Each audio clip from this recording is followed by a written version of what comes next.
hit record. Hang on. We need a clapper. I'm kidding. I can't see you. I know, I understand. The clapper only works if you can see. Latency. It's all latency. Okay, here we go. Intro music in 3, 2, 1.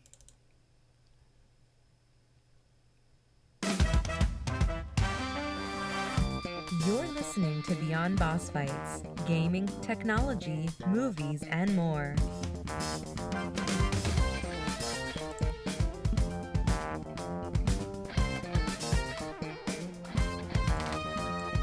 Hello, everybody. Welcome to Beyond Bossfights. We're looking at episode 36. 36 big ones. Yep. And we're on a roll now. It's only been like 3 or 4 months since our last episode. That's true. So we're actually slow down. We're picking up the pace. Got to slow our roll. We're going to break our record. That's right. So I am Brax Wolf, and welcome to the show. With me today, as always, is DJ Pimp Daddy, straight out of Natty. Is it Natty or the Natty? Okay, you've been spelling it with 2 T's. When you say Natty, it's just N-A-T-Y. Or Okay. N-A-T-I, sorry. So that looks like Natty, though. Yeah, but we say Natty. Now, if you put a Y in the end, that's like, the crappy beer. So. Okay, so let me change it in the show notes right now. Yeah.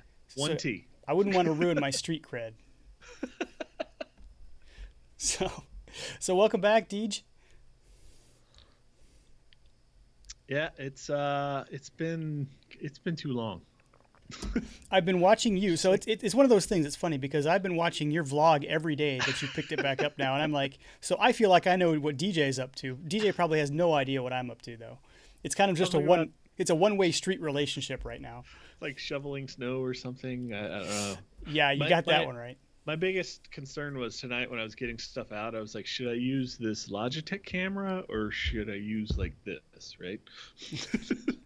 Now you're just showing off. There's no need for a camera with removable lenses for this show. I can promise you that. Check out that glass. Oh, he's got all kinds of awesome equipment. See, this is what happens when you fashion yourself a vlogger, is you get to go out and buy all kinds of cool equipment. Yeah, this is how you vlog right here. Say hi to the vlog. Say hi to the vlog audience. Okay. Hello.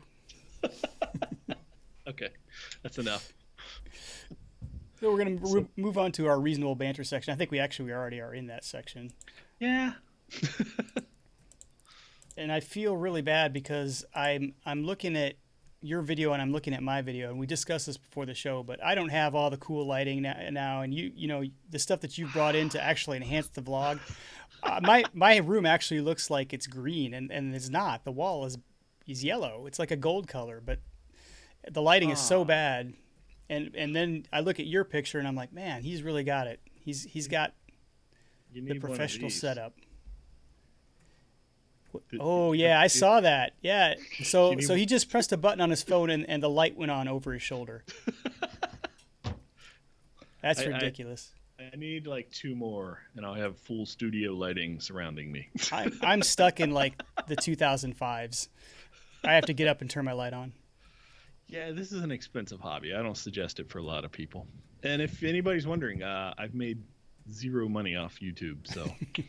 So tell me real quick though, before we move on to the next section, what has propelled you to become so much more regular with your vlog? Because you actually started it last year. Yeah, I think it was because I really wanted to change myself and I wanted to sort of grow. And I found that if I put it all out there on the internet, I'm pretty much accountable for every minute of my day. If I do it like weekly, I think I would have like slack days, right? Where like I just wouldn't eat good, or I wouldn't, just like one of those like sit on the couch and watch Netflix days. But I'm just like, I get up every weekend. The kids and I go do stupid things. So did you find yourself slipping on other things last year when the vlog slipped? Oh yeah, definitely. Okay. Yeah. As soon the downfall of the vlog last year was actually when I went on vacation, because I couldn't eat my diet. and then it just kind of everything fell apart. You realize like my vacation video, I posted that I think it was like 4 weeks after I got home. Okay. So How long does it take you to edit a vlog at night? Because you do it every day. I'm getting much faster. I will admit I built a really high end gaming computer which edits video ridiculously fast. Um, and even though the software is super complicated, I could usually bang out like a 10 to 15 minute vlog edit in about an hour. And that's complete end to end from like plugging in the cameras all the way to I'm done uploading and I walk away. That's not bad. I mean, a lot. There's a lot of time that you just can't speed up, like the making of the screenshots and the titles and all. It's just the YouTube process. It's not very automated, right? Editing the video, maybe half hour. And your titles have gotten much more complex too. I try. See words flying across the screen and flashing under construction and all this stuff. Yeah, it's been a fun little trick to pick up. I All don't right. want to overuse it though, so. Now it's time for acknowledgments and apologies, the part of the show dedicated to our Canadian listeners and followers. First of all, I would like to apologize for my slacktivism on Twitter. Anybody who's been following along will realize that I kind of put one of my Twitter friends on the spot, and I feel a little bit bad about it. But I don't. On the other hand, I think it kind of lit a fire. So Brax, son of Balin, the player of Lotro on Twitter, and prolific podcaster proprietor of the Light the Beacons podcast. I noticed sitting down at lunch one day, I'm scrolling through all my podcasts, and I clicked on Light the Beacons, and I noticed that the latest one was like 6 months ago. And it was episode 100. And knowing that Bragg has kind of a penchant for inside jokes, I thought, well, maybe what he's done is he just always planned to go to episode 100 and then just stop, So I tweeted. That's a good stopping point. Yeah, I thought, he didn't announce anything. He just kind of stopped. So I thought maybe that was his plan. And I tweeted at him. I said, was episode 100 your swan song? Was that it? And it turns out that was not really a planned thing. That was just where his life kind of picked up. He was going to take a break, and then he was going to pick it back up like a month or two later. But what happened was he got really busy then in the meantime. And he replied back and said he had no explanation. He just said, if you get 20 people to reply to this tweet, I'll do another episode. Oh, so that's how that started. Yeah, I was wondering how it got started. So I figured if I have clout anywhere, it's on Twitter. So I went ahead and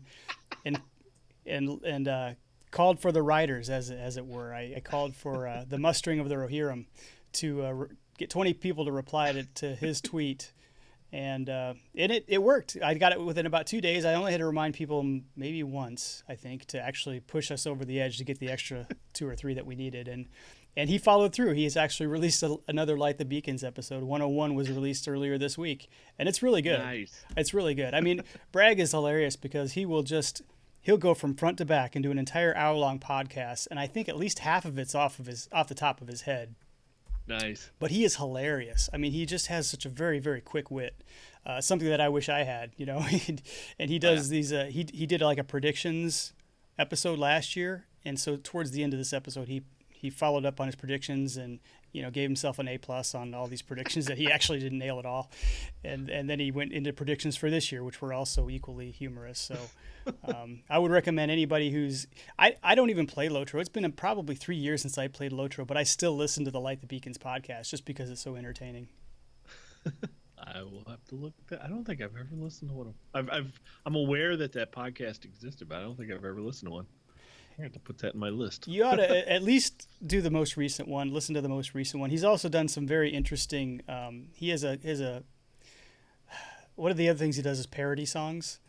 Okay. But he doesn't do like high quality production value at all. He'll like play the song on his phone and then sing along to it in the microphone, and it's still genius. I mean, either way, it's genius. That's the funny thing. It's a low production value, but high value content. So. Yeah, see, like in all my videos, the way I get around content copyright stuff if I'm playing an actual like pop song or something, is I play the MIDI version and it just sounds cheesy and like it has this like lounge thing going for Right. it. But like the copyright things never pick that up. They're just No. like, whatever, you're using MIDI files. They don't match that at all. They're like, we don't care if you use that. That's my pro tip of the night, kids. Go Figure with out what MIDI. a MIDI file is. Yeah, well, at first they got to look it up, right? What is a MIDI file? Yeah. So I piggybacked upon your slacktivism, and I started a grassroots campaign to guilt you into doing this podcast. So win-win. Yeah, I had it coming, I think, after what I did to Bragg, so fair is fair. Fair is fair. Since, I'm broadcasting every night, you might as well join me, right? Yeah, well, I mean, that's what I'm like, man, DJ's getting a lot of FaceTime out there. I got to catch up. I haven't. I should add up how many hours of video. It's a lot. So, by the way, how's the turkey turn out? Oh, You cooked your first man. turkey today, right? I did, yeah. I had this vlog saga called The Turkey Saga, and all I wanted was a turkey that didn't have any additives, right? Because I'm on a specific diet where I'm not eating sugar or anything. So the goal was to just make a lot of turkey that did not have any crazy additives other than, salt and some seasoning, right? And I started it. I put it in the oven at 2 p.m. today, and I finally pulled it out like 6:05. And we cut that first little slice, and it was like on Indiana Jones and the Lost Ark, where the guy looked into the Ark of the Covenant. It was just like, like the steam and the gloriness and the juice. Just I'm glad I wasn't filming that part, because it just would have been me going, it's so good. And the dogs are just sitting there like, just giving me the eyes. The best thing about turkey is how long it lasts. I mean, you could just eat off it for I'm gonna have weeks. to freeze half of it. Yeah. So the only downside of my diet is because I also don't eat any like flour or like starch. I couldn't have gravy. Yeah. That hurt. But still good turkey. I can't fault the turkey. I've only done one. I've only ever cooked one. That was a lot of effort. Yeah, it is. It is. I read everything, and I watched I think like 12 YouTube videos on how to do the whole thing end to end. And I was just like, I could see why people don't do that every week, because that would just drive you crazy. It was just a lot of effort. I know you were trying to decide at one time whether to just go buy turkey breasts or something, or just cook the whole turkey. And my opinion on that was, hey, you're a vlogger now. You've got to do everything for production value. All or nothing, man. Forget these turkey slices. No deli meat. You got to bring the whole thing in and record it. I got like a 128 gigabyte memory card that's almost full of video on this thing. And I'm begging my wife and kids to film, because I'm just like, my hands are just such a mess. I'm just like, will you film? Because I can't touch my camera. Yeah, that's one problem. You got to set up all your shots ahead of time. Or it'd be like a 4-hour time lapse of me just wrecking the kitchen. But everything's put away. I completely stripped it down. I mounded a 13x9 casserole, thing, a Pyrex dish. It's like mounded over, and it's covered and in the fridge, and the carcass is in the trash. So it was a good day, Brax. That is good, and it'll be good for several more weeks to come. Yeah. I was shocked at how much like white meat was on there. I thought, oh yeah, maybe it's like whoever's carving the turkeys that I've always been with, that maybe they're just like, one for me, one for the plate. Okay, that's enough about turkeys. Yeah, we'll move on from any foul play here. So the show notes say, what have you been playing this week? But what have you been playing in the past few weeks? Oh, wow. So my new addiction is this cute little game called My Time at Porsche. It's spelled Portia, but I believe it's pronounced Portia. It's made by some Chinese developer, so their website's sketchy, but it is like a three-dimensional version of Stardew Valley. It is so dang charming. And I just keep running around building up relationships with all these fake people. And like, I'm like this close to getting engaged with a fake person in the game. And it's just wonderful. It's like, it's, but it's also one of those games where like, as soon as you start a day, the only way to save your game is to finish the day and go to bed, right? Oh, okay. So like, to start the day, you're kind of committed to like 20-25 minutes of running around and doing all sorts of activities, right? Because if you don't do that, you either waste half a day of, potential farming or whatever you're doing, right? Or you know or you just lose all your progress for that day. So it's some people might hate that, but other people who have played like Stardew Valley or even simple Minecraft stuff, it's it's so good. And it's cheap too. So I messaged you a few months ago when I really, really, really wanted to talk about this on this show. We got the VR version of Skyrim for PlayStation 4. Yes. Let me tell you this, Brax. I'm going to be dead serious. I'm going to look you right in the camera here. That is how Skyrim is meant to be played. If you haven't played VR Skyrim, you haven't played Skyrim. Like, you haven't lived until like you got dual wielding fire and you're shooting it in different directions at the same time at two different hallways.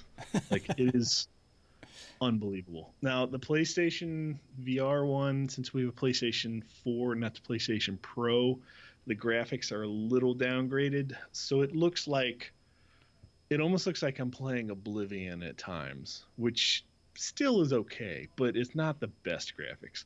I would almost call it like Nintendo Switch version of Skyrim kind of graphics, right? But the immersion of just looking around and suddenly like a spider drops on you from the ceiling and you scream and throw your controller halfway across the house, and it is so awesome. So you can do that? You can actually fire in two different directions? Oh yeah. Wow. You could hold a shield up and fire around it. And then if you do archery, you can fire arrows as fast as you could do the movement, right? So you could literally like turn into Legolas and just like doop, doop, doop, doop, doop, doop, That's pretty cool. It is awesome. See, I think I haven't done a lot of like the close-up melee combat. I think my arm would get tired, but yeah. like the bows and the magic is just awesome. I guess I always figured that it was just kind of, porting the environment into a headset where you could kind of look around. I didn't realize that the controls were actually adapted for, the VR setting, which makes sense. But I've never really played a VR game like that. When you're picking locks, you literally have to like manipulate the lock and the tumbler. It's just like, it's not like press X to win. That's cool. That is very cool. Yeah. And I've watched a couple videos of people playing it. There's some really good YouTubers out there that have made like really good parody and sarcastic videos of the Skyrim VR.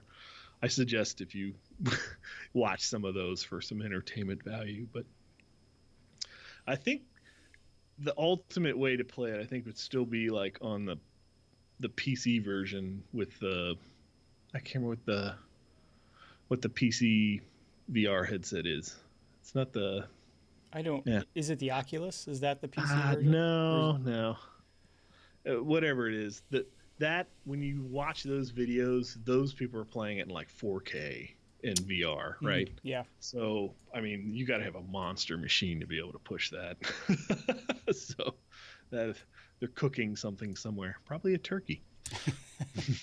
So have you knocked anything over yet? It like in my house? Yeah. Yeah, like looking around for coins to pick up. I have accidentally struck the dog in the face. The dog wandered too close one time when I was wildly swinging at something. I had to stop and console the dog's Well, yeah, feelings. of course. No animals were harmed in the making of this podcast. And then, but yeah, I'm really good about wearing the safety straps for the Wii or the PlayStation controller, motion things, right? So I haven't like thrown it yet. So yeah, that's about that. The only other stuff I've been playing is my toilet game's been Dragon Quest IV on iOS. It's a great game to just grind away while you're grinding away.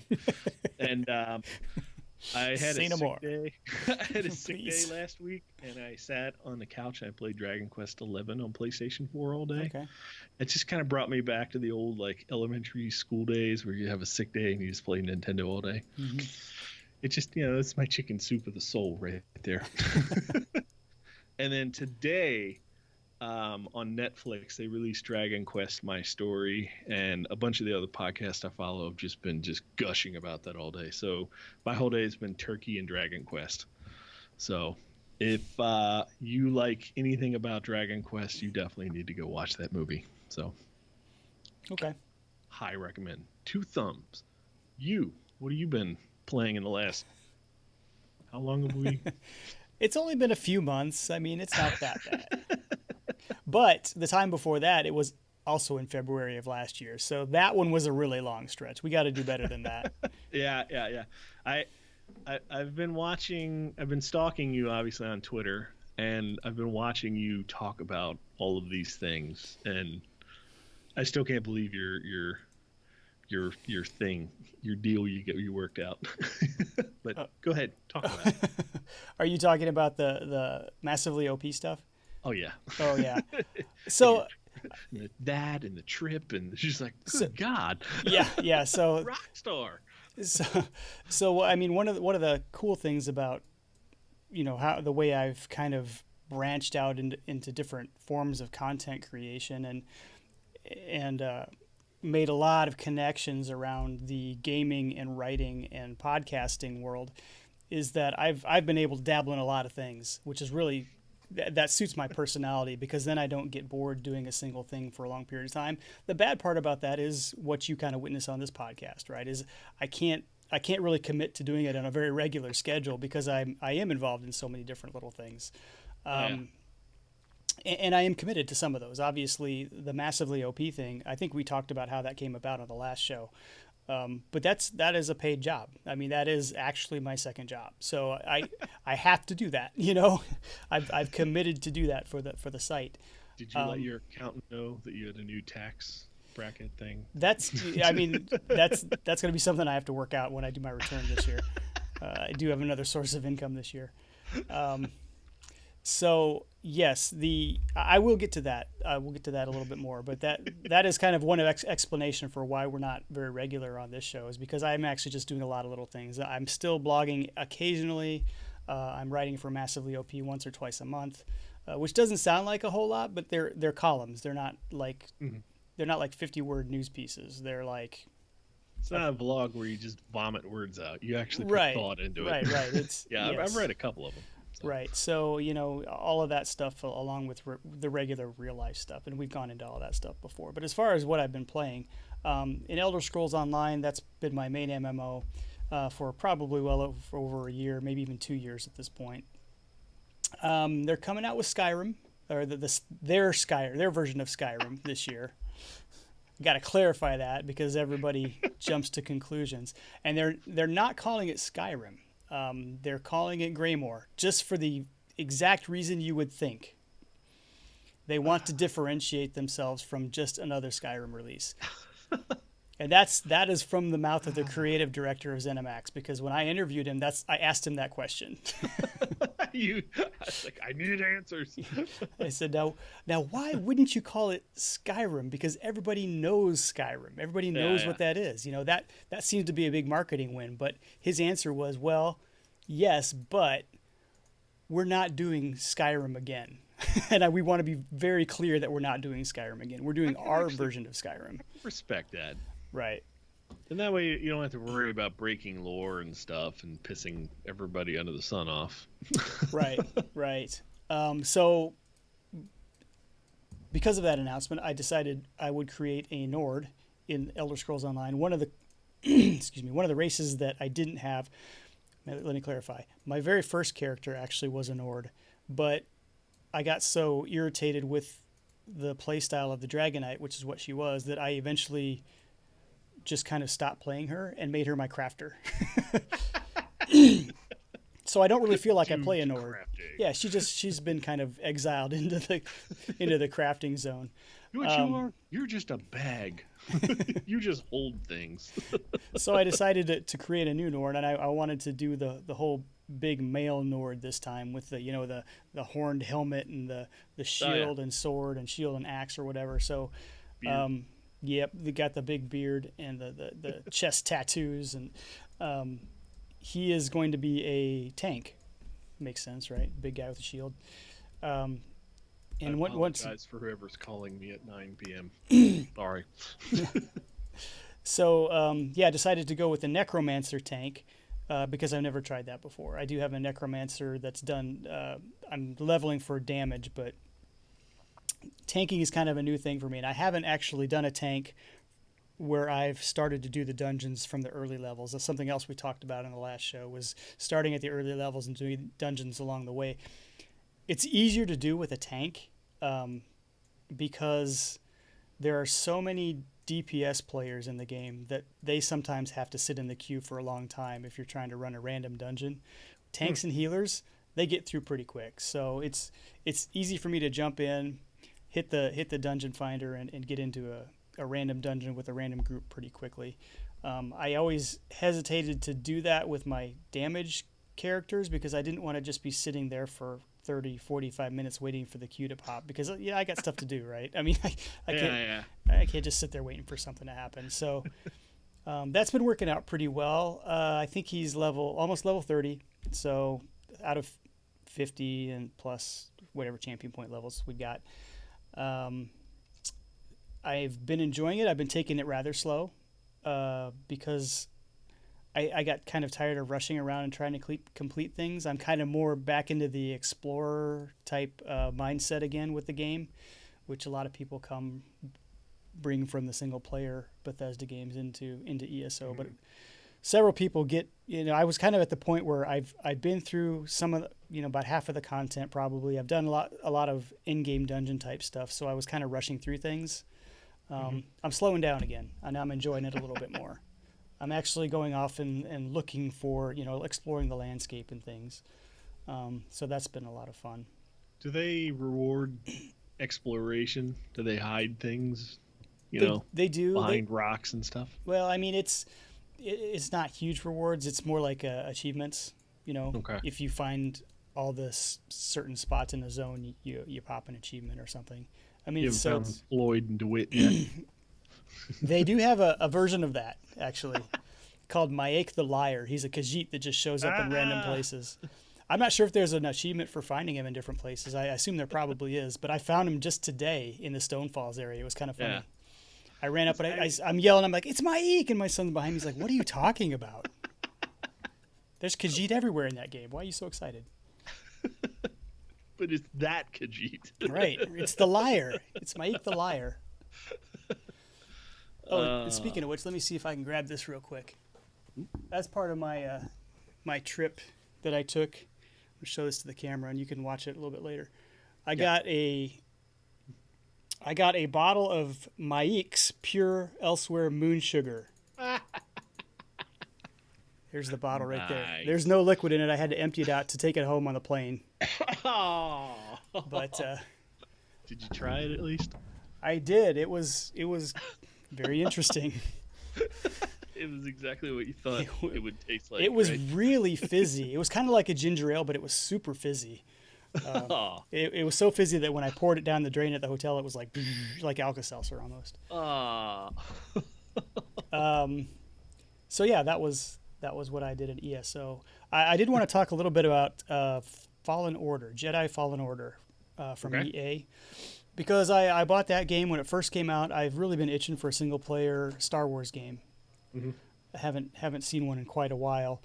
I tell you what, this game, there's some really, really good things about it, and then there's some things that I'm just, after playing all the way through, I'm not so high on. We'll start with the good stuff. The graphics, amazing. Graphics are really, really cool.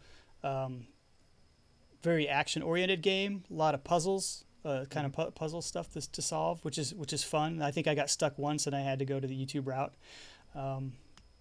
The story and characters are very, very well done. I think I tweeted this after I finished the game. They could have made a film out of this game. The characters and story are strong enough that they probably could have made a film out of this game, and it probably would have been better than some of the Star Wars films that they've done to this point.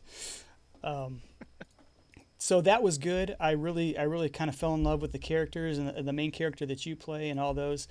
The one thing that probably I was the most disappointed about was that it's not very open world. I was hoping for more of a Skyrim type of open world single player game, and it's much more on rails than that. You have to go from one point to another.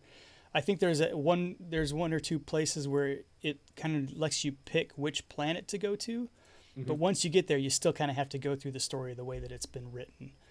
So that was a little disappointing. There's not a lot. The customization is kind of so-so. I mean, you can like change the color of your lightsaber and stuff, but you hardly ever notice a lot of the customizations you do to the lightsaber because it's in your hand, right? I mean, you can't see the hilt.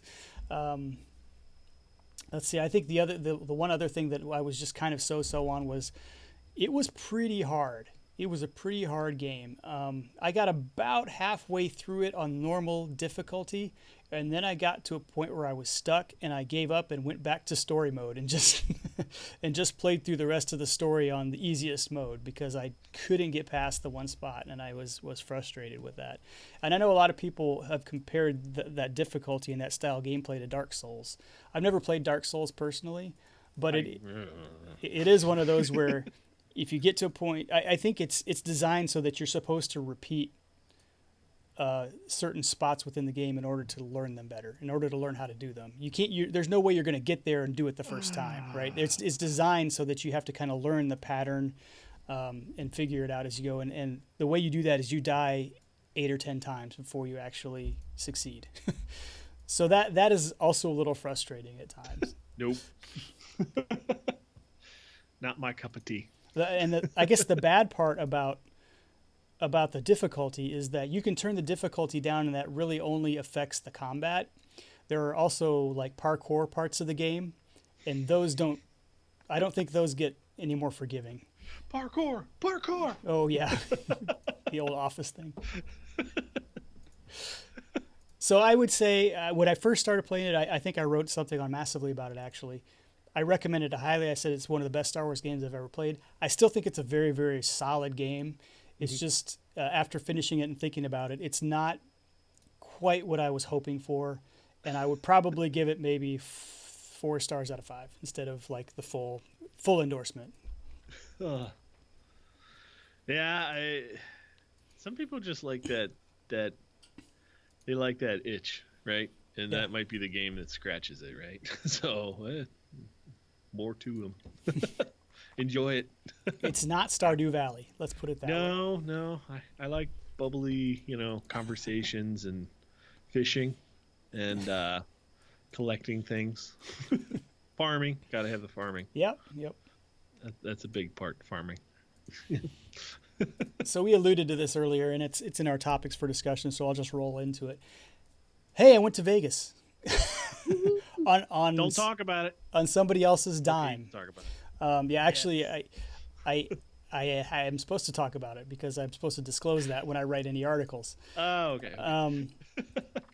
Yeah, this was a very cool opportunity, and the weird thing about it was it was for the Greymore chapter reveal for Elder Scrolls Online, and the opportunity kind of came through. And I'll tell you, Deej, I'm the kind of person who watches other people post photos of events that they go to on Twitter and Facebook and wherever else. I've never really pictured myself going to one of these things, whether never even considered it. Not really, no. I mean, every once in a while you think, well, it'd be kind of fun to go there. But then you think, well, for one thing, I live in the middle of the country, and most of these things happen on the coasts, right? Yeah. So it's traveling no matter where I go. And There's never a convention in like St. Louis, right? I mean, you could go. I think Dragon Con might be in Indianapolis, and they might have something in Chicago. But for the most part, the stuff is out on the coastal regions, and I hate traveling. I'm just not. That is not something that I enjoy doing. The other thing is you're looking at vacation days. You're looking at okay. Now I'm eating into vacation days and budget money for things that I could do with my family when we go on vacations. So I just never really was anything that I was super interested in pursuing hard until we got this opportunity that was offered to us where ZeniMax came to my Massively OP and said, hey, do you have somebody that you would like to come and cover this event? And so at that point, I was pretty much just down to, I'd still have to travel and I'd still have to use vacation days for my day job. But with all the expenses paid for, I may never get an opportunity like that again. Right. And it wasn't just being at the event and covering the event, which was great.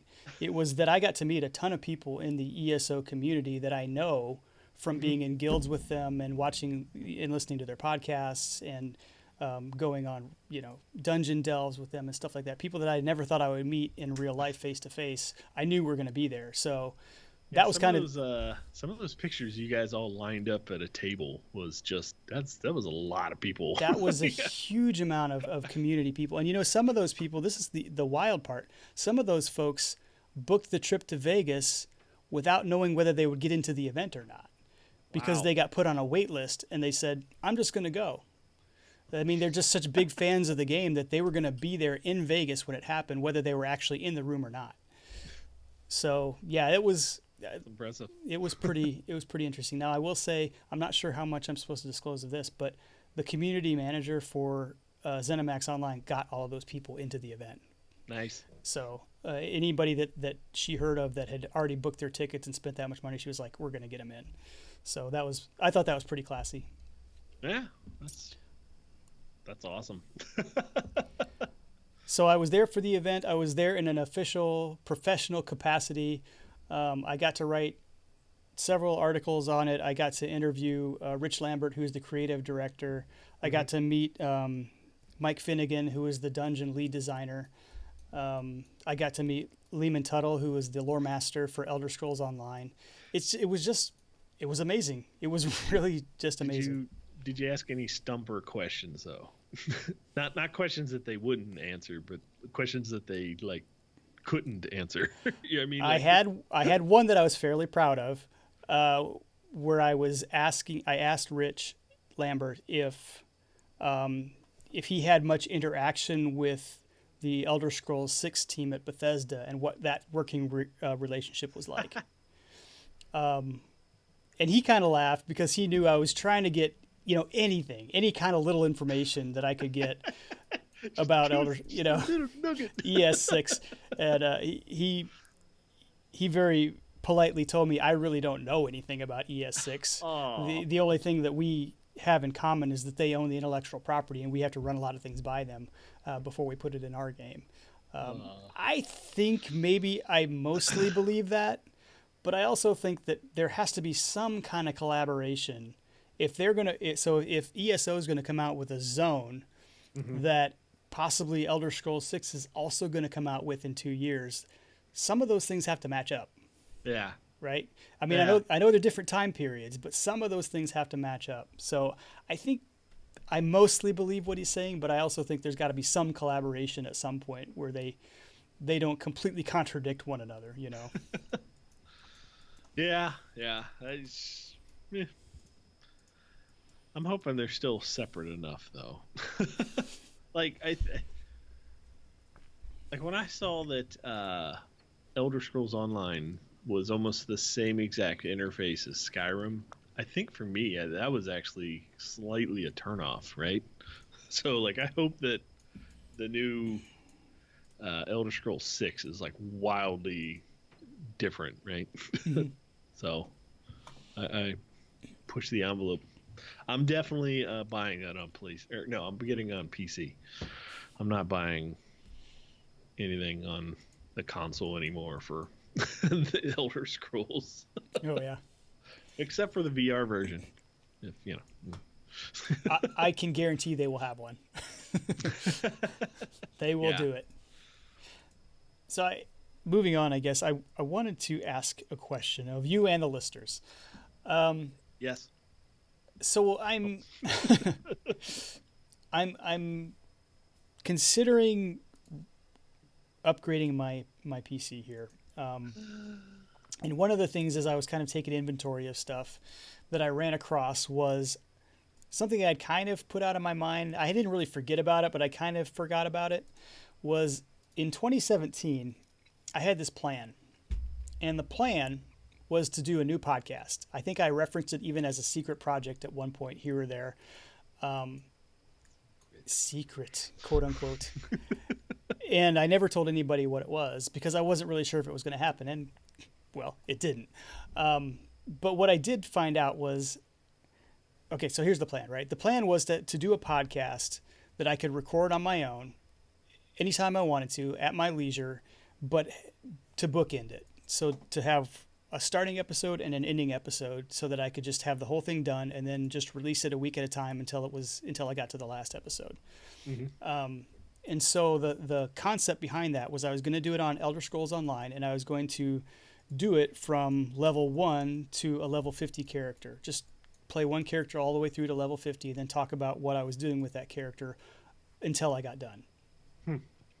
Which is a sound, I think, strategy. The problem is like most things, I ran out of time to do it. And it got a little bit weird because of the time delay of the release, because I knew, especially the first few episodes, I wasn't going to release them until probably months in the future. So it was real difficult to go over like news items and stuff, what was going on in the game at the time, because by the time I released it, it was going to be 6, 8, 10, 12, 24 months old, right? But what I do have before I completely burned out on this project was 3 completely finished episodes called Beyond ESO. I was going to use the Beyond brand again. And so I have 3 episodes completely done and in the can that I never released, even have artwork for it. And I'm trying to figure out if I should release those in some way. And if I do, how do I do it? Because it's not really a finished product. It's 3 episodes that sounds like it should continue, but never did. And it's from 2017, so I can't finish it now. The guy that I was using has been level 50 for a long time now. So guess you have to start a new character. I'm not really sure what to do with it. I feel like it might be of interest. It might be of historical value, right? People might listen to it and go, wow, I remember that 2 years ago. In fact, my second episode was I recorded it right after they announced the release of their very first chapter, the Morrowind chapter.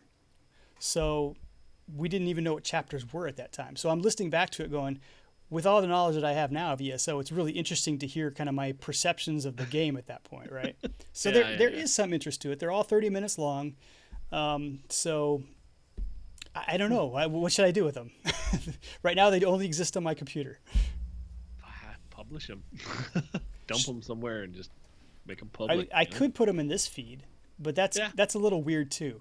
You know, people might not care, right? They're listening to this show for one reason, and they might not even play ESO. But then again, you're not going to build an audience for 3 episodes either. So if I released it in a separate channel, then who cares? Is anybody even going to find them? Well, you could make a new show on Anchor, right? Because that's free, and you could upload whatever you want. Publish them as as an Anchor podcast, a limited release, or you could always just dump them on YouTube, right? Yeah. I kind of like that idea, actually, because that would give me some familiarity with the Anchor interface, too, and I've never used it, so might be a learning experience. And you could always list them as the lost episodes. That's what they are. They've been stuck in the vault. Which would be ironic because they would be the only episodes, right? Yeah, that's true. Well, let us know what you guys think, listeners and viewers, and make sure you put Malik as the producer, and the liar, Mike the liar. So you wrote down Ford versus Ferrari, and I had a copy of that film, Mm-hmm. but I had not watched it until you told me we were going to talk about it. Mm-hmm. And after watching it, like I got 5 minutes into the film, and I was like, "Oh, it's got Matt Damon in it." Hard yes. Right, right. Dude, that guy has range of Yes. like acting. Yep. I think he's kind of underrated even, Yeah. I mean, Some of his old stuff is like you just can't go back, right? mhm. I mean, some of the really old stuff, like the Pearl Harbors and I would even say I his think that was performance I in think that Saving was Private Ryan. I think that was Ben Affleck that was in Pearl Harbor. I don't think that Oh was yeah, Matt Damon. whatever. One or the other. I know you there it's one of the other. Interchangeable. Yeah, but like when he gets into his later stuff where like he was the astronaut on Mars. I can't Mhm. remember the name of the movie. That was just wow. I haven't watched much of the Bourne series, so I Mhm. can't say anything about that. But Those are this, rough now. Those are rough yeah, now. They were good are when they? they came out. Yeah. Okay. Just Yeah. from the So, shaky cam perspective. yeah. Shaky cam would kill you. Um. So, you start with this. This is your movie, so Okay, so you lead. I wanted to talk about this film because there's only a few films that I'm not a big Academy Awards fan. I don't really care. I don't care about award shows that much at all. Period. But of the ones that were nominated for Best Picture, I saw this one and 1917. And I also saw some other good movies last year. I saw Endgame. I thought was pretty good. But this one to me, Ford versus Ferrari, really stood out as a film that was just it ticked a lot of boxes, and it was so much different than some of the big blockbuster sci-fi special effect films that have Hmm. been kind of blowing up the box office lately. It's And not a superhero movie. it's not a superhero movie. It's not a Star Wars movie. It's not a Harry Potter movie. It's not any of those things that have been kind of dominating. And it's really, I mean, they call it Ford versus Ferrari, and I guess I also noted that in Europe they actually call it Le Mans 66. It's not called Ford versus Ferrari over there, and I Hmm. still haven't found a good explanation for that. They're But pissed. the truth is, Ford versus Ferrari is really more of the setting than it is the plot, right?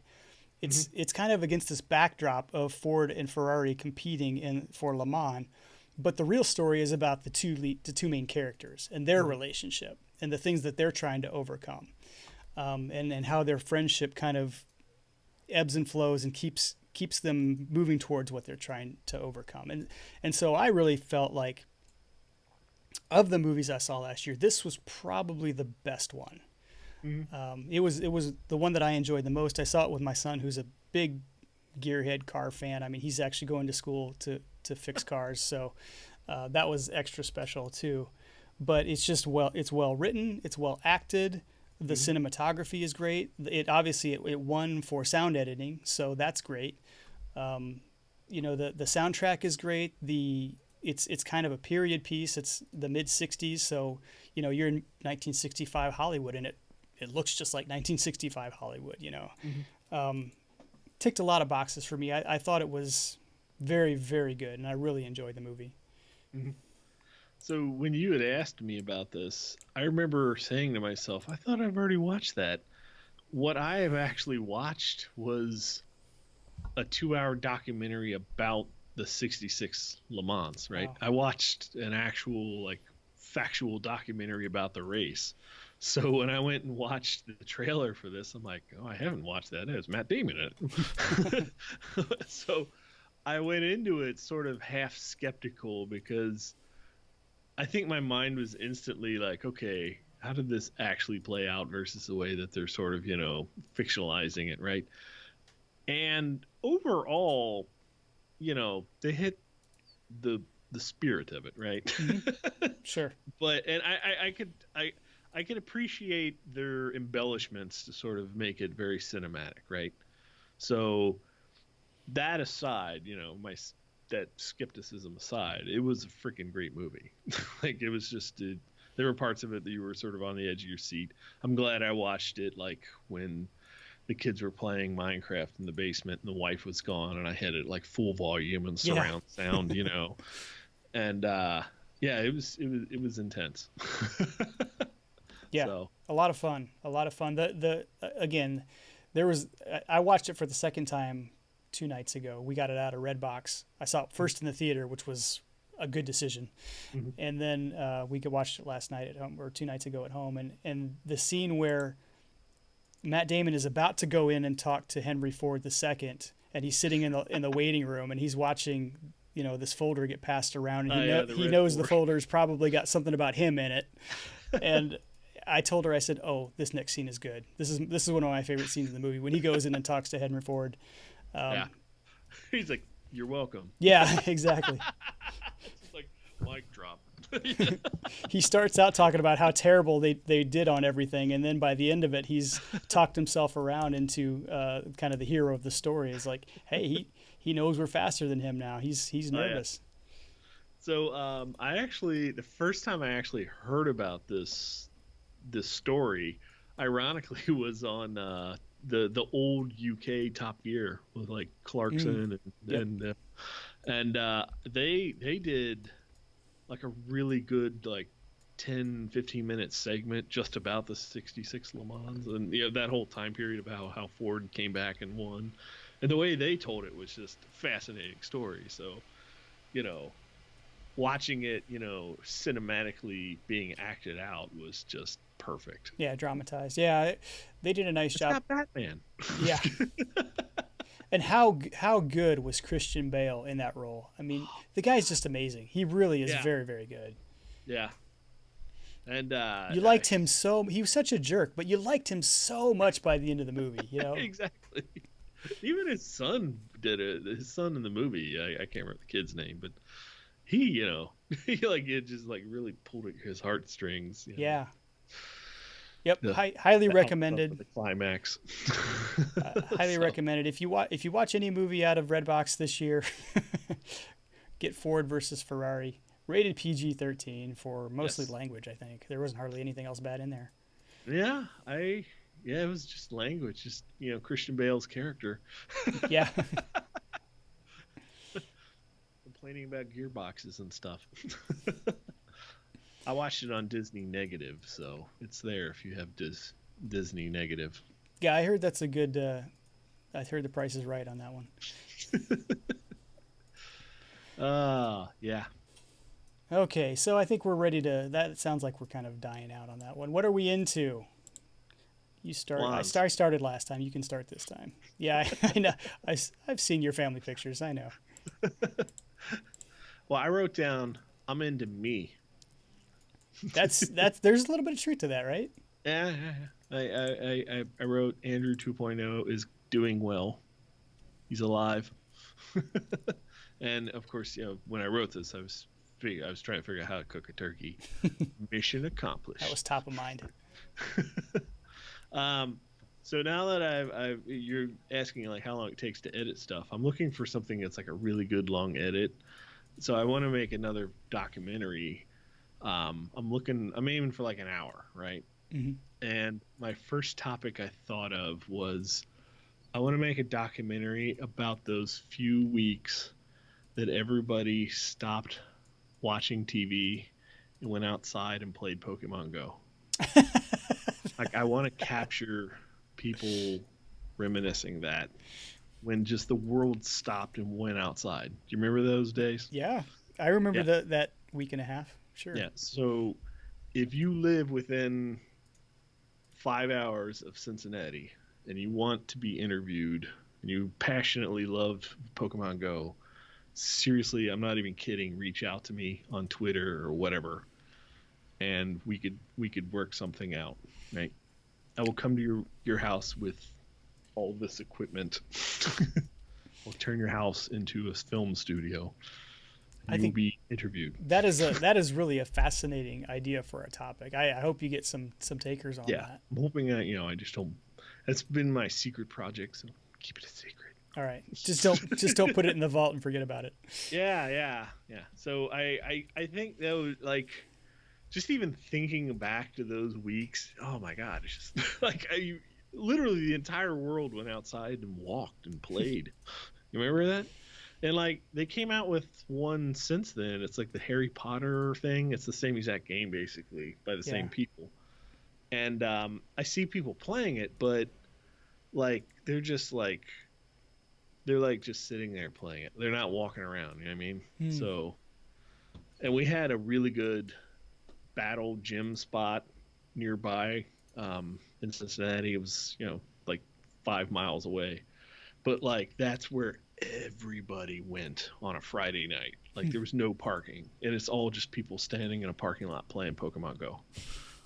I mean, hundreds of people. Like the news showed up. So I think something that could be interesting about that is you could talk about. I mean, there were so many unintended consequences oh that yeah, happened during that time too, oh right? yeah. People getting hurt, walking into stuff. I don't remember if anybody actually died from it, but there was definitely some injuries. I think there was one death. Somebody rolled over somebody with a car.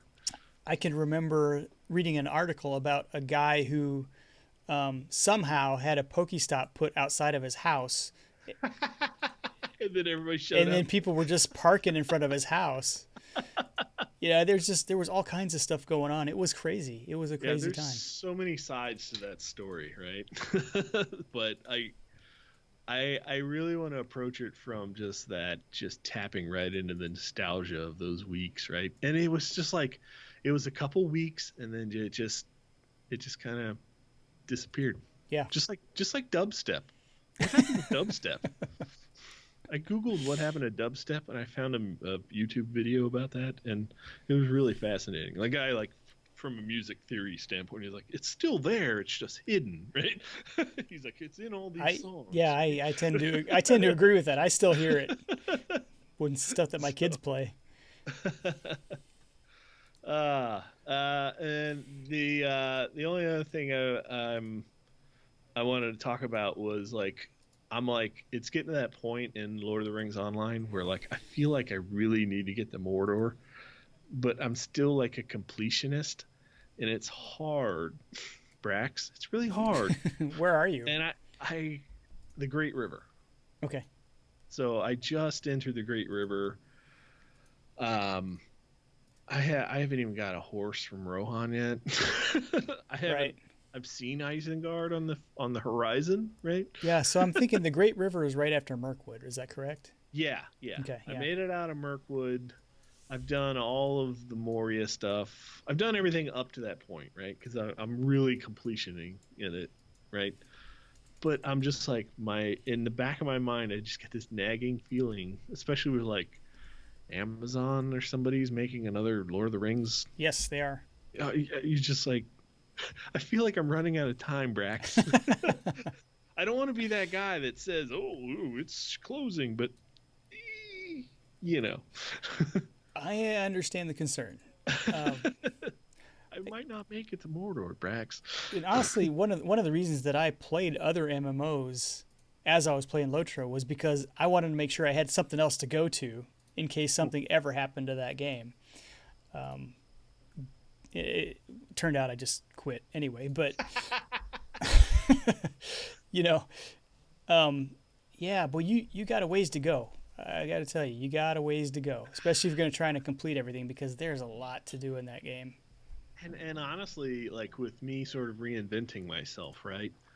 Um, you would not believe how much less video games I play now. Like Hmm. I get off work and I have just a couple hours to do stuff with the family, and somewhere in there I film some stuff for like 20, 30 minutes, right? And then I sit down for like an hour and edit, and then because I'm waking up earlier to get Hmm. to get my diet on point, because I cook a breakfast every morning instead of getting something on the drive to work. um I now go to bed at like 9, so it's like I'm just running out of hours, right, of the day. So I don't have those like times where I used to spend, especially on like a weekend, like when the kids were really really little, or before we had kids. my weekend, I'd spend 8, 9 hours playing games, right? And I just don't do that anymore. Yeah. Have you gotten to that point? Well, in a way, I mean, the things that you describe on the weekend for sure, because I probably, even if I have what looks like a blank calendar on the weekend, which doesn't happen very often, I usually spend at least half of the day doing something, either for the house or to help my wife out or to take the kids to a friend's house or something. And it takes a good 6 hours to get that stuff done and knocked out and out of the way, at the very least. If it's a project, then it takes a lot longer than that. But especially if you compute in the 6 trips I have to take to the hardware store because I don't get the right stuff any time I go. You never do. So yeah, I mean, quick question on that. Have you noticed if you go to Lowe's or Home Depot, you could go in to just buy like a paintbrush, and somehow everything comes up to $50. Have you noticed that, or is that just me? Everything, it's like, oh, I'm just gonna go get some nails. Oh, your bill's $50. Ah! How did all this other stuff get in the car? Put back all this other stuff. Yeah. That I might need someday. Yeah. So yeah, I mean that leaves me with however many hours happen after 4 o'clock in the afternoon, 5 o'clock in the afternoon, and then you got to take a break for dinner. So and then help clean up, and the day shrinks, like you said. The day just shrinks, and I do have a little bit more time sometimes on weeknights because I don't go to bed as early as you do. I probably should because by the end of the week I'm dragging pretty hard. But it's Brax, try it. Yeah, it's one of those where I wish I could be a little bit more disciplined about writing blog posts and writing my articles in the evening, but it's very hard to do after a full day's work. It's hard to sit down at 8 o'clock at night and go, I'm going to start something that's probably going to take me 3 hours. It's just so much easier to click over to Steam and go, what do I got over here? I will admit it's nice having. I still have a job where like every now and then I do just what I call mindless IT work, where I'm like installing a couple hundred servers or something, where you're just watching progress bars and you're watching scripts run. So I have a lot of like thinking time. So that's helped a lot with the vlogging and stuff like that.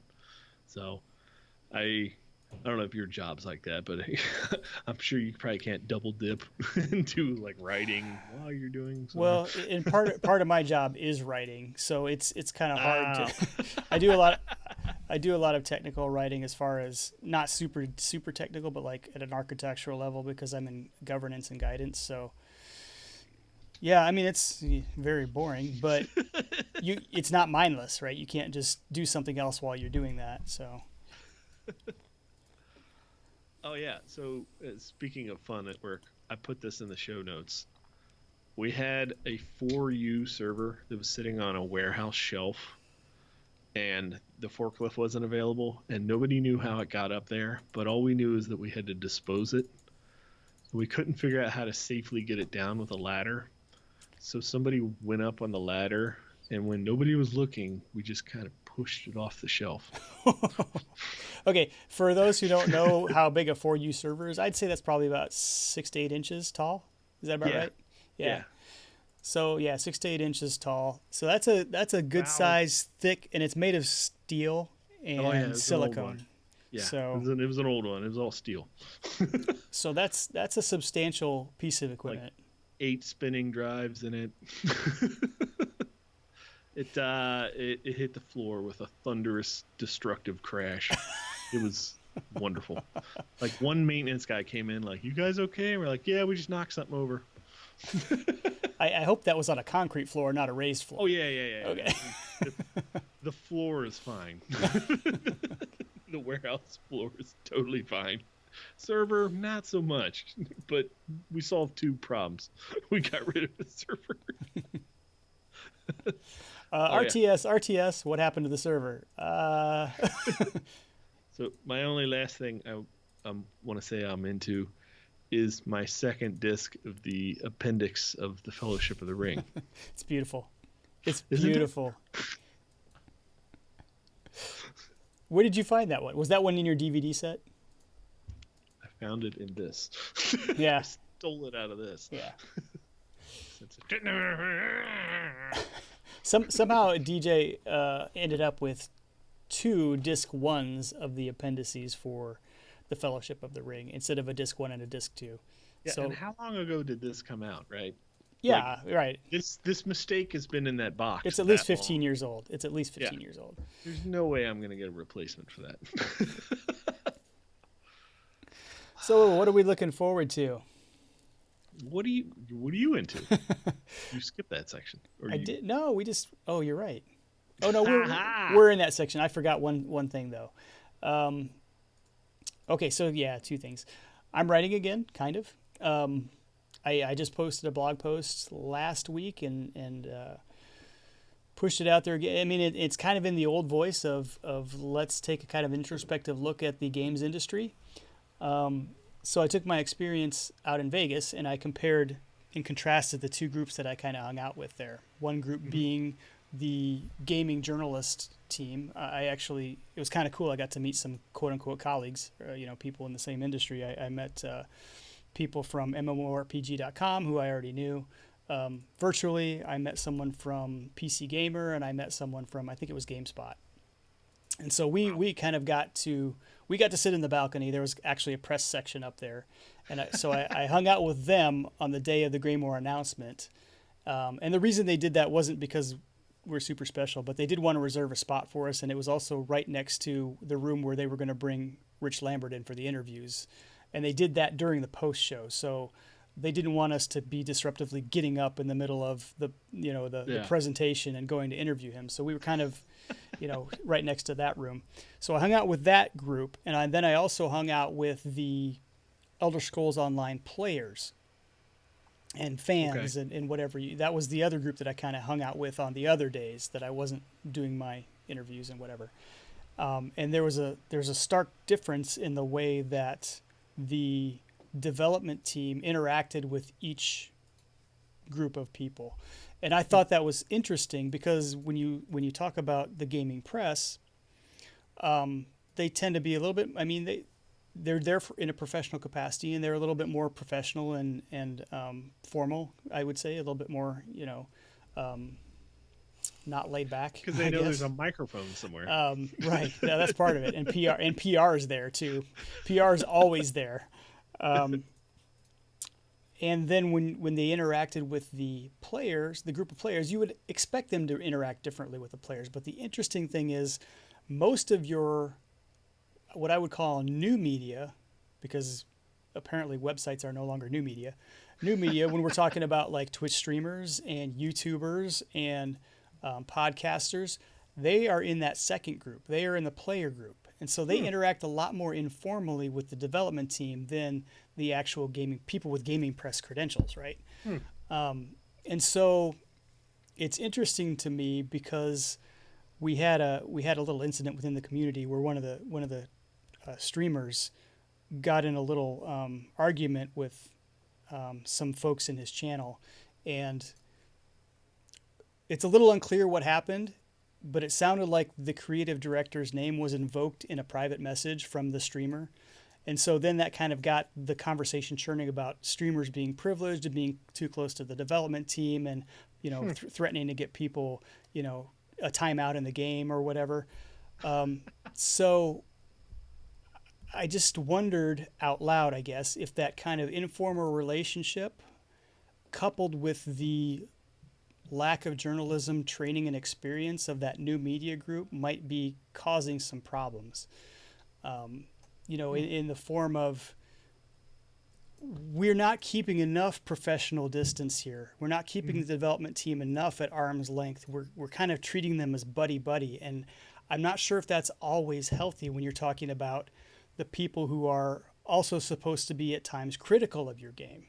Because you may be, without even intending it, exerting some kind of undue influence on those folks who are supposed to have a voice for and against your game, right? They're supposed to give their honest opinion, and yet if you're buddy with the development team, you don't maybe want to say anything bad about the game because you're talking about their livelihood that you could be affecting. So Yeah. there's a lot of musings about that, and I think we could probably do a whole episode on something like that. But if you're interested in that, that's over at braxwolf.wordpress.com. That's my latest post.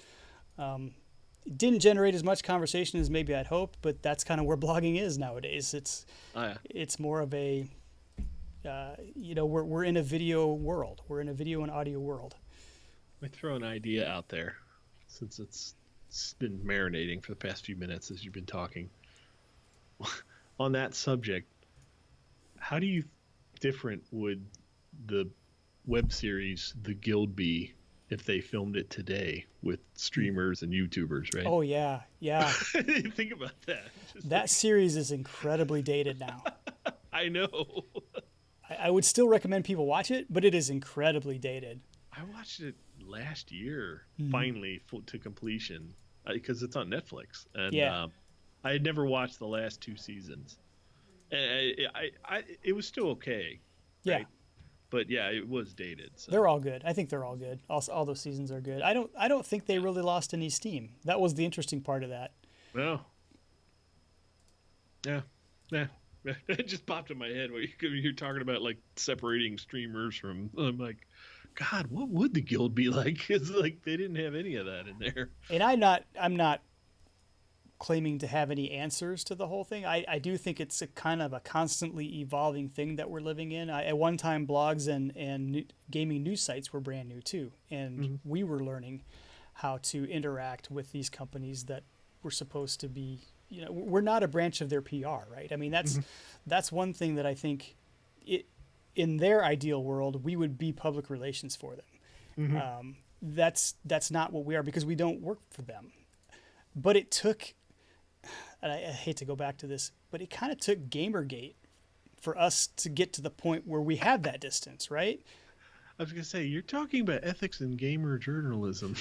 That is exactly the crux of the issue, right? And I think in line, bro, I think that in a way, the way that the gaming press interacts with development companies now, or some, not all, obviously, is kind of a reaction to that whole terrible, horrible period that we went through, where there was accusations flying back and forth about, journalists being too close to companies and all the interbreeding that was going on and whatever else. But it took us going through a really, really rough patch to get where we are right now, and we're still learning. And we're still fairly young. I mean, we're still talking about 10, 15 years, right? That's nothing for an industry. Yeah. And it's surpassing Hollywood, so it's just it's only getting bigger. Yeah. I guess the one last thing that I did want to mention was we started watching Band of Brothers again, and the only reason I wanted to bring this up was because it kind of struck me as I'm watching it again. At first I thought Matt Damon's not in it. At first I thought, oh, that's right. Why would everybody's seen this? I don't want to talk about it on the show. Everybody's seen it. But then I realized we're creeping up on almost 15, 20 years old for this series. Maybe some people that listen to the show haven't seen Band of Brothers because it's not a new thing anymore. But I would say, I'm trying to be very careful about how I word this because I want to add the due gravity to my words. Band of Brothers was the first thing I watched, including Saving Private Ryan, that really gave me, I think, a due appreciation for the sacrifices that people made in World War II for us. Before that, World War II was something that I saw in movies, and I didn't, it was just part of what happened. It was part of history. It didn't really affect me very much. But the way that Tom Hanks and Steven Spielberg did this miniseries, it was an HBO miniseries originally, it gets you to really understand how selfless this act of service was for so many of the people that left the U.S. to defend our shores and never came back, or came back very changed, and I could not, there's, you can't watch it with kids in the room. Obviously, there's Yeah. there's limbs being blown off, and there's a lot of language. But I would highly recommend that if you have not seen Band of Brothers, watch it from start to finish. I think you'll have a new appreciation for what those young men did at that time. Hmm. Men that are much, much younger than I am now, but much, much, I dare say, much, much braver and more patriotic than I am. Hmm. It's really well made too. It's like watching a 10-hour movie.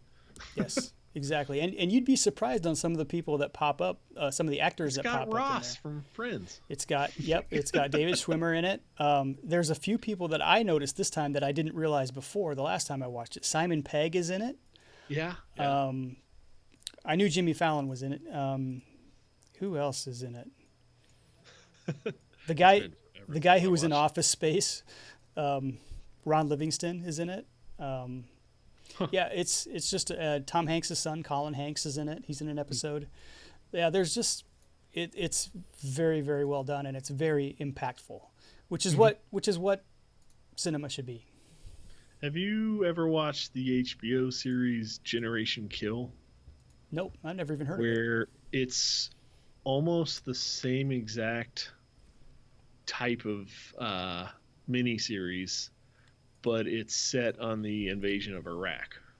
Okay, It follows this one platoon around as they maneuver their way from, bases to Kuwait into Iraq, right? Or yeah, Iraq. Um, yeah, I'll have to send that to you on Disney Negative, but okay, you should if you liked Band of Brothers and you wanted something a little bit more current, like I loved Band of Brothers when it came out, and I've heard there was another mini series. I think it was called Pacific. yes, Yeah, I haven't watched that yet. That's been on my to watch someday list. I've heard it's like the same miniseries, but it's on the Pacific side of the World War II fight, correct? correct, yep. And so you've been playing all these warship games. I figured you'd be all over that. We have that actually, and I've never gotten all the way through it. Really? But I haven't given it a real. I don't think I've given it a real great chance. I'm gonna have to go back to it. I think it's the mistake I made last time was I went to it right after I got done watching Band of Brothers, and that one it's kind of like going from Disney World to Legoland, right? Yeah. One is so good that if you watch them back to back, I don't think the second one quite lives up to the first one. Okay. But I do Yeah, I do want to appreciate finish it at some point. I do want to get back to it. Yeah. Yeah. Generation Kill. I think I've watched that 3 times, and it's just it's the same thing where it's just like there's parts that make you laugh, there's parts that just like almost make you cry. It's just like there's so many shocking things, and it's more like there's those moments of just military boredom where they're just like watching 2 insects battle in the sand, and they're just like, yeah. It's just like it's so good. Anyways, Okay, now we can move forward. It's been a while. I'm not very good at moving from section to section anymore. But let's go ahead and go to what we're looking forward speaking to. of transitions. And see. Yeah, I struggled with this one this time. I don't know. I think because we're done with Endgame now. I think Endgame has now ruined me as far as looking forward to something because I don't care that much anymore. I'll probably see Black Widow when it comes out on Redbox or whatever, but I don't care that much. Just went and watched an actual brand new movie. Went and watched Bad Boys 2, or no, not Bad Boys 2, Bad Boys 3. And in the previews, there was yet another Marvel movie coming out. I'm just like, are you kidding? Yeah, but you know what, DJ? And you know why, because you read my post on this. It's not going to be the same for me anymore. It's just not going to be the same. The characters are different. The flavor of the movies is starting to change. They're much more concerned about being relevant now, being socially relevant now, which that's fine, but to me, it's a little bit of a distraction sometimes. You know, it's not the same as it was 10 years ago when they started the franchise, where they just went, I'm just going to make a superhero movie and it's going to be awesome. Yeah. You know, they're trying to, I don't know. It's not the same for me. It's not the same. Okay. So I have trouble looking forward to those. I mentioned already that the Greymore chapter in ESO is coming out this summer, a few days before my birthday. So I will be looking forward to that. Yet another Skyrim that's coming out. I don't know. Yeah, like I said, retirement. I'm looking forward to that, but it's still a ways away. So I put in here Starfield, and like I'm partially excited about that because it's something that's not Fallout or Skyrim 9 version 9 coming out from Bethesda. It's their space RPG, right? I'm hoping it's like the mechanics of Fallout and the Elder Scrolls, but in space and guns and stuff. That would be totally sweet. We could just like commandeer spaceships and stuff. Right. Yeah. But there is so little about this game, like just teaser trailers. That's it. And as a result, they've put their foot down. They're saying they're not even going to talk about releasing the Elder Scrolls 6 until Starfield comes out. Yeah, so I know that. Everybody root for Starfield. That's all I got to say. Yeah, that's a little concerning, but at the same time, it's not because I've seen Bethesda do this before, where they don't announce the game until it's almost ready to be released. I mean, they don't really, you don't know anything about it. They did this with Fallout 4, right? Yeah. All of a sudden, oh, by the way, we're releasing Fallout 4 in a month. Yeah. It's done? What? Like, hype! Yeah. And I think that's probably good. I don't know why Fallout 76 was such a problem when it first came out. I mean, I don't know why they didn't get it right. You know, they'd done so many good single-player games before that. Mm-hmm. For whatever reason, they just completely dropped the ball on that one. So that does make you a little bit nervous for some of the upcoming single-player titles. Yeah. But I'm with you. I would love to see a new IP single player game from Bethesda, and I'm optimistic. Something that has no baggage, like you said, something that they could try some new things in. And in space, that I talked earlier about Fallen Order. I was hoping that would be a little bit more open world. Maybe this will be more like what I was looking for. But in Fallen Order, could you use a console command and spawn in like 900 wheels of cheese? Yeah. No mods, unfortunately. No mods. So on the Dragon Quest front, they're killing us. There's a Dragon Quest Walk game coming out that is like Dragon Quest but Pokemon Go. There is a Dragon Quest Tactics game coming out on iOS and Android for people who love the like Final Fantasy Tactics kind of stuff. I never really played any of those, but I know people who have played them are just like, you don't hear from them right now because their minds have exploded, right? And I think the only other thing I was looking forward to is a good snow day where it's like 2 to 3 days off school. Well, I think everybody can get behind that. Yeah, I won't tell you that we had a snow day today. I didn't, but I did end up working from home because pretty much everybody else was home. The only one who had to go somewhere today was my kid who goes to college. So he had to go. They didn't cancel his classes. He still had to drive over there. But I said, hey, that's just one more way they're getting you used to the working world. Welcome to life. That's right. So we had about 3 inches of snow yesterday. Shoveled my driveway today.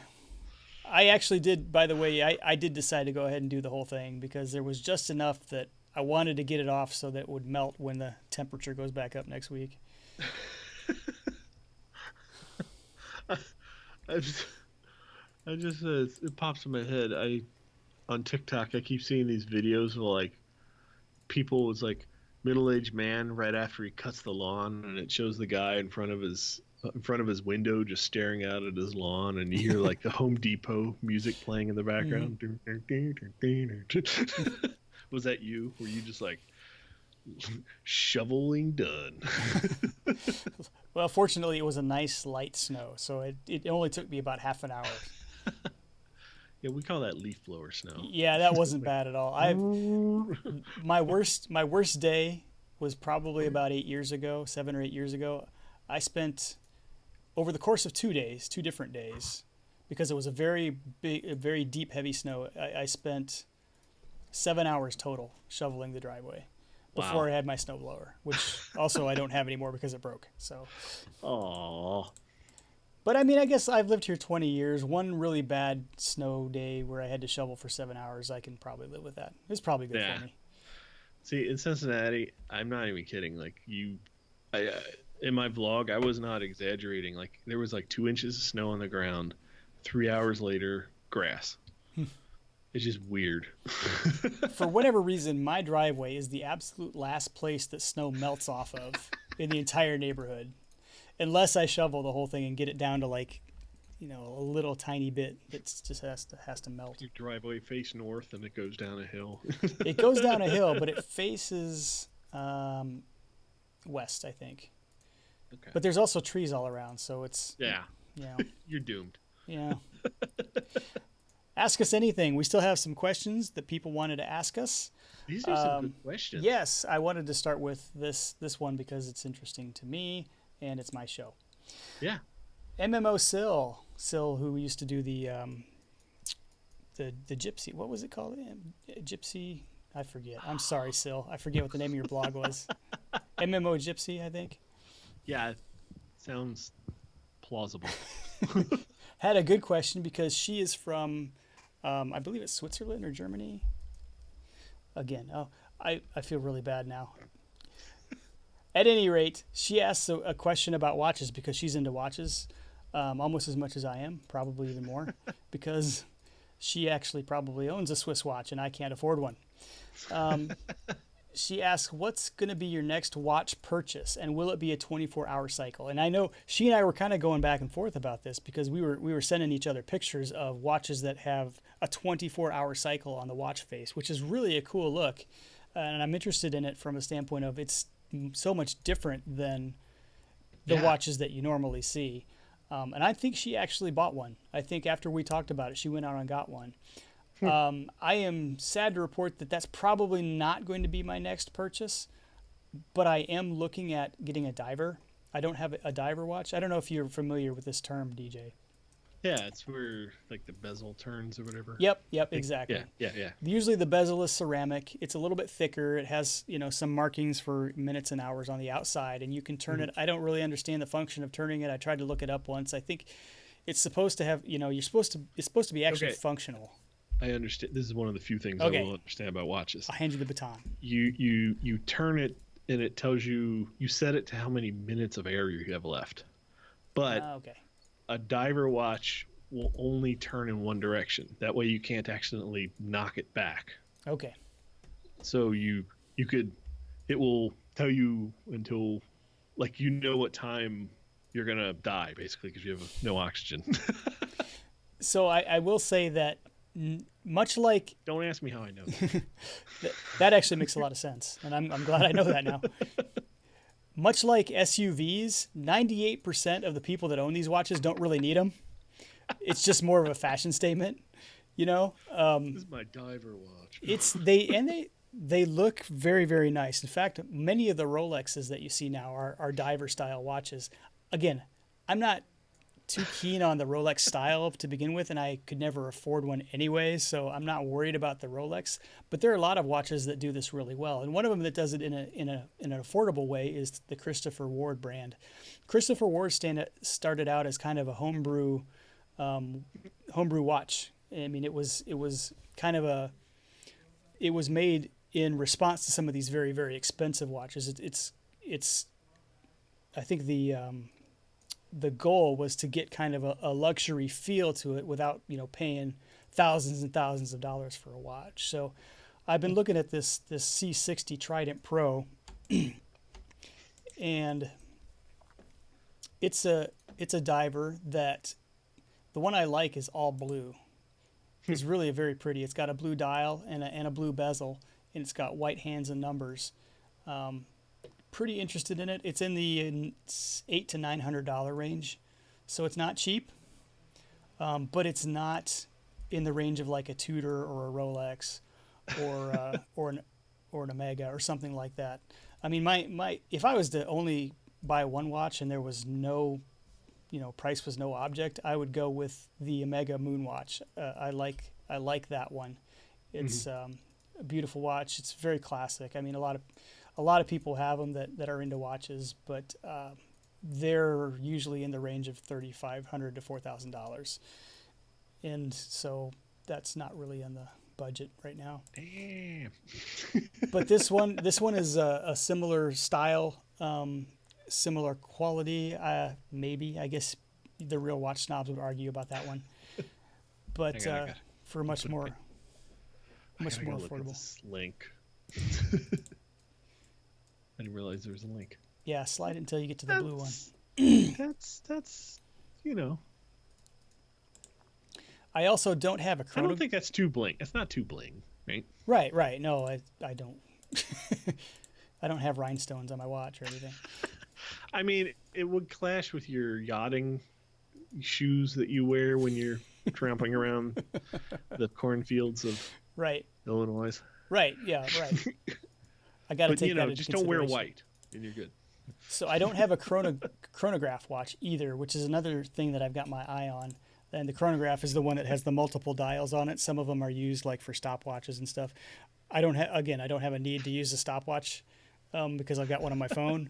But I like the look of those because they have the multiple dials. They're a little bit more complex than, your standard one dial watch. Looks like you're a pilot. Yeah, exactly. So those are the kind of the styles I'm thinking of next. I gotta dig out my watch. I got a watch when I was on my honeymoon.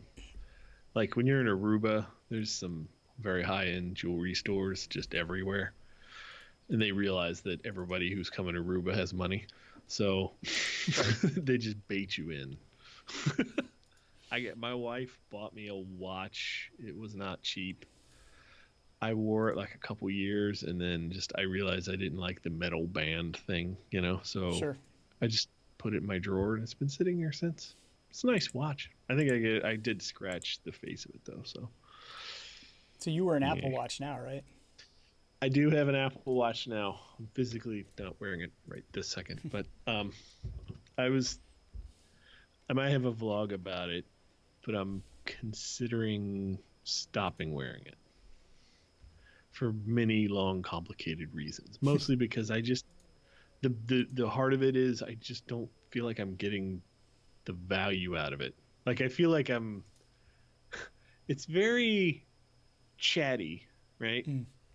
But I feel like I'm not gaining anything from it other than it's interrupting me.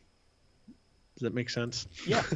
Like I really wanted to have it to be like, oh, it's going to remind me to exercise and it's going to remind me to stand and all that stuff. But if you're already doing all that, then it's just collecting useless statistics on you all day. And it's also like when my Google Hangouts blows up with my old coworkers and they're just blah blah blah blah, blah chat. It's like and you just you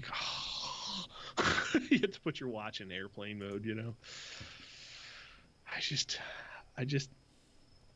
don't know. I mean, I legitimately look at it to use it for time a lot. Yep. And every blue moon, it has that nice to have feature where like you're in the bathroom and your phone's on the couch and somebody's calling you and you can just be like, Bond, Yeah. That's handy, but you could live without that. You could just miss the call and call them back. Sure. Now, there is a chance in the future. I've heard leaks from the next iOS that's coming out. They're talking about integrating the ability to sync your watch with your car, so you won't even need to carry a key anymore. You could just start your car with your watch. Maybe. So I'm not going to throw away my watch, but I doubt my watch. I have Gen 3, so I doubt that that'll be on that, because it's 2 years old now. So one thing that people would be probably surprised at, if they hadn't already heard us talking about the Christopher Ward and the Omegas and the Rolexes, is that $300 or $400 or whatever you pay for an Apple Watch really isn't. It's not really that bad for a watch. I mean, Yeah. people think, oh, that's super expensive because they see that, the Timex that they can buy at the mall or whatever for 25 or $50 or, but when you really start talking about like the enthusiast watches, the ones that are springs and steel and Baller. yeah, I mean, they're going to be a lot more than even an Apple Watch, which obviously the Apple Watch does a lot more, and so it's a difficult financial decision to make if you want to go with a really, really nice, standard watch, because it's probably not going to be a good financial decision. Another thing, like when I got it, I literally thought it was going to be like a replacement for most of your phone. And there are some things that it can replace better, but it's just not there. Like you can't, like, I downloaded a few games that are made specifically for the Apple Watch, and they're terrible. Like it's like beyond shovelware kind of bad, So yeah, I think the only fun thing we do every now and then is my wife and I walkie-talkie each other just randomly throughout the day. Just be like, boop boop. You forgot to say over. But gimmick aside, it's just. I think the big thing is, and knowing you a little bit, as I do, the collection of data is probably of concern to you. I mean, this is your health. This is your health data. This is your physical health data. This is, if you're concerned at all about your health insurance company knowing too much about you at some point in the future, I mean, I could understand that. I could understand that concern. Yeah. Apple knows when I wake up every day. Speaking of health, we have Fredless, one. Go ahead. Go ahead and read it. Fredless asks, have your dining habits or the foods you eat changed in the last 10 years? So I put, dear God, yes on both. So I wasn't sure if it was like an either or if you just wanted examples, but yeah, my dining habits and the foods I've ate have definitely changed in the last 10 years. 10 years ago, I was just meat and potatoes kind of a guy. And today I'm a turkey and potatoes kind no. I have, especially this last month and a half of, sort of dieting. Like I've been trying, I have spinach at breakfast now. I never would have thought I'd be like cooking leafy spinach and be like, this ain't bad at breakfast.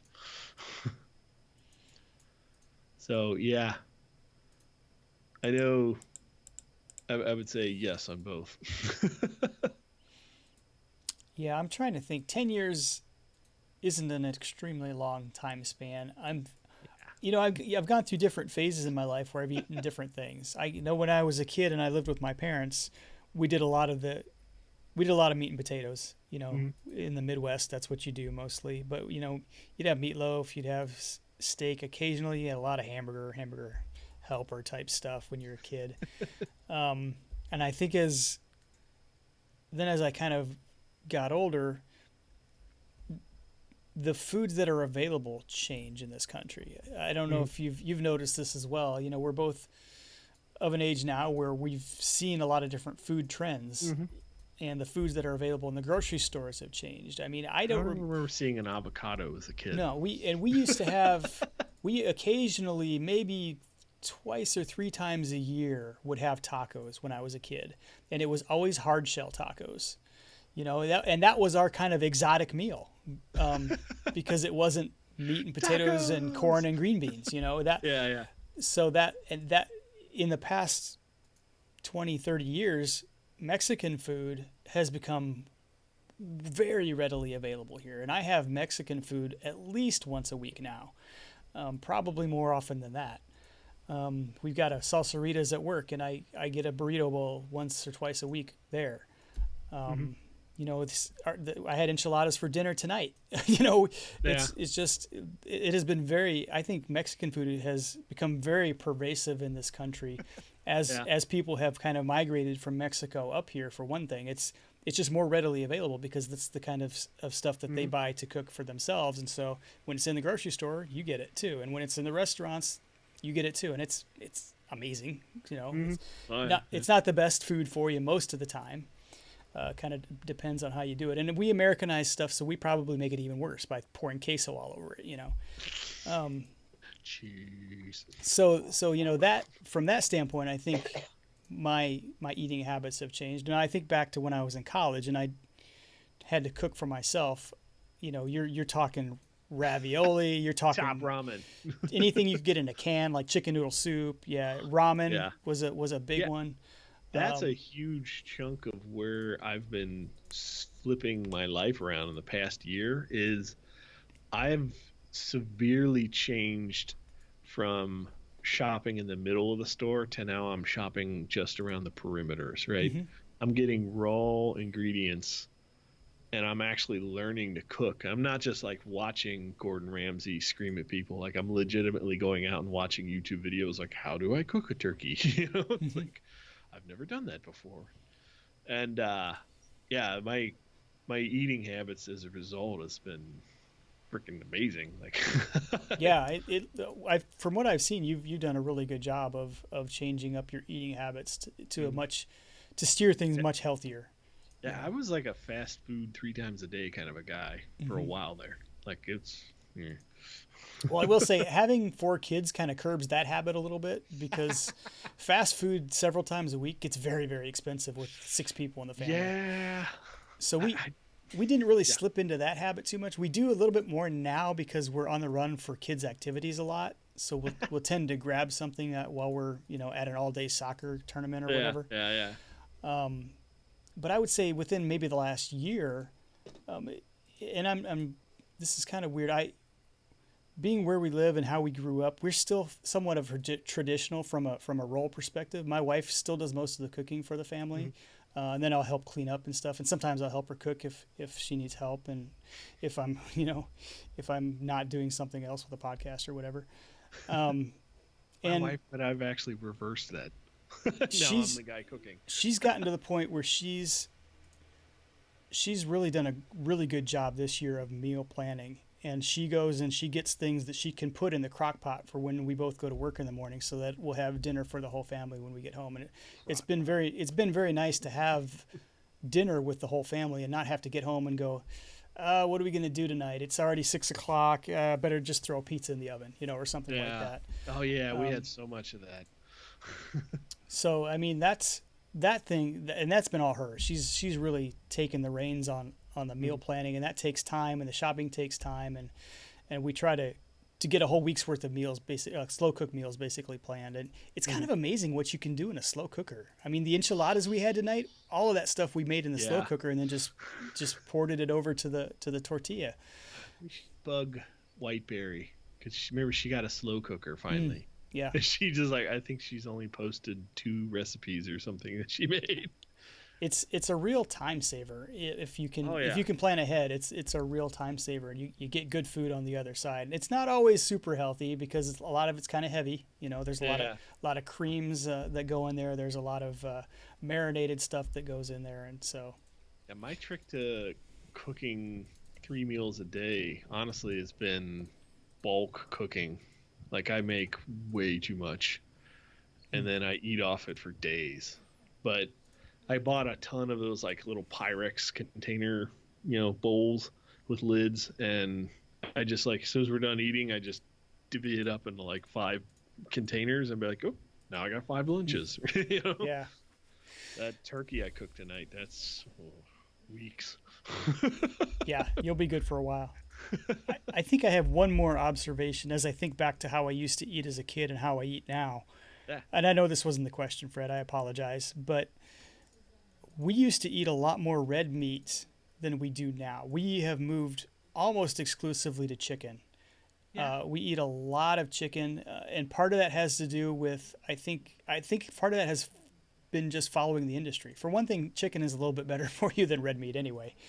But if you look at the industry trends, at some point chicken really overtook red meat in this country, and it's also a lot more affordable. I mean, you go to Costco and you can get a whole rotisserie chicken for $4.99, and they're very Costco sells those at a loss because they know that people come in to the store, walk all the way through to the store to the back of the store to get that $4.99 rotisserie chicken, and we peel that thing apart when we get it home. We take all the meat off of it, and then we use that meat in different recipes over the course of the week.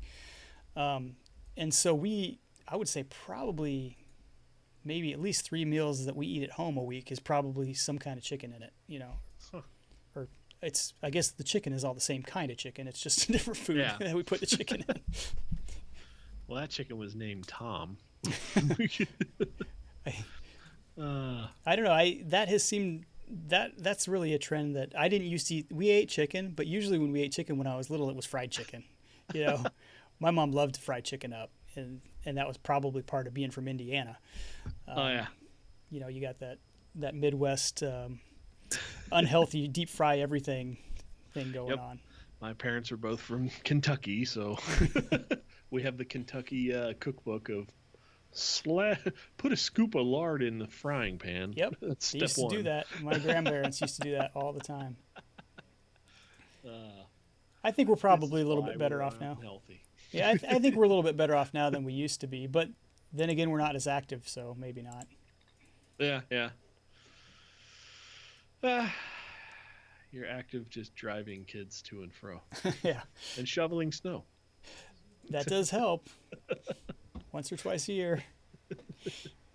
Okay, I think we're way over our normal time period. I'm looking at about an hour 45. So we're going to wrap up the show. Got water left. Maybe you were talking too much. Is that what happened? Yeah. You know what I say? Water in, water out. That's true. Drink up. We did not have any feedback since our last episode, but if you would like to leave some feedback, you can do so on iTunes.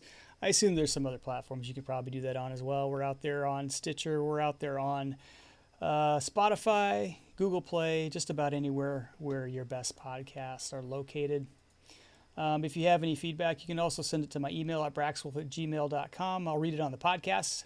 Reminder that Beyond Boss Fights would appreciate your ratings and reviews wherever you may be. DJ, your contact information, if you please. Just cup your hands over your mouth and yell out the back door. I'll hear you. No. You can find me on Twitter at DJ Pimp Daddy. And you can email me, djpimpdaddy@gmail. If you want to be involved in that Pokemon Go thing, either of those work for me. Just reach out to me. We'll figure it out. I don't Twitch much anymore, so I should probably switch that to my YouTube. Just go out to YouTube and search for Andrew Moore. You'll find me. I got 102 episodes out, so. Yep. We'll change that up next time. Actually, episode 102 comes out tomorrow. It's going to be late because we went way over tonight, so I'm not going to edit it until like tomorrow night, so. Thanks, Brax. Yeah, that's my fault. You won't get to watch the turkey until tomorrow. I'll just dream about it. As for me, you can follow me on Twitter at Braxwolf. That's BRAXWOLF, or you can email me at braxwolf@gmail.com. And occasionally I do still blog over at braxwolf.wordpress.com. Appreciate everybody tuning in tonight, and we will see you hopefully within the next few weeks or so. Woo-hoo. Yes, we need to do this more often. We need to make this a thing.